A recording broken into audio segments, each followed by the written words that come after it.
Hello guys, welcome to my channel gulf dream and reality. And यहाँ पे हम share करते हैं आपके साथ ऐसी स्टोरीज जो आप ही जैसे लोग जो गल्फ आते हैं उनके साथ जो प्रॉब्लम फेस होती है। एंड आज की हमारी स्टोरी हमें शेयर की है रिजवान ने, जो कि सूरत में रहने वाले हैं। इनके फादर जो है वो एक बाइक रिपेयर शॉप में काम करते हैं एंड इनकी मदर जो है वो सिलाई काम करती हैं घर पे ही। एंड रिजवान जो थे उनका घर बहुत ही अच्छे तरीके से चल रहा था, किसी चीज़ की प्रॉब्लम नहीं थी। सारी चीज़ें अच्छे से चल रही थी, बट स्टिल सेविंग्स कुछ हो नहीं पा रही थी। उन्होंने अचानक से कहीं से ये सुना कि गल्फ़ में पैसा बहुत है, गल्फ़ जाना चाहिए। तो रिजवान ने इसी चीज़ को सोचते हुए कि घर में 2 पैसे ज़्यादा आएंगे एंड सेविंग्स भी अच्छी हो जाएगी, ये सोच के रिजवान ने एक स्टेप उठाया।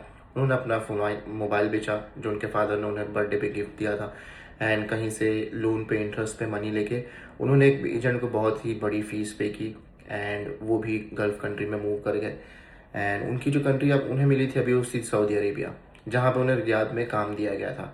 लेकिन रिजवान को पता नहीं था कि यहाँ से उनकी लाइफ जो है बहुत ही बुरी तरीके से टर्न लेने वाली है और उनको लाइफ के कुछ ऐसे लेसन सिखाने वाली है जो उन्होंने कभी आज तक सुने भी नहीं होंगे। एंड जैसे ही रिजवान जाते हैं, सबसे पहले कंपनी उन्हें एक रूम देती है। ठीक है, जैसे ही वो जाते हैं वो देखते हैं कि एक रूम में 14 लोग रह रहे हैं। Yes, 14 person. जैसे ही वो ये देखते हैं वो बहुत ही घबरा जाते हैं और सोचते हैं कि वो उनके घर में तो अकेले रहते थे, उनके पास एक खुद का सेपरेट रूम था। बट यहाँ उन्हें लोगों के साथ शेयरिंग में रहना पड़ेगा, वो भी एक रूम में 14 लोग। यहाँ पे रूम में एसी भी काम नहीं कर रहा था और 14 लोगों के बीच में सिर्फ एक ही वॉशरूम था। तो आप सोच सकते हैं, अगर आप मॉर्निंग में आपको ड्यूटी पे रिपोर्ट करना है तो आपको कितनी जल्दी उठना पड़ेगा, क्योंकि 14 लोग जब वॉशरूम यूज़ करेंगे तो आपको कितना टाइम लग सकता है आपका नंबर आए तक।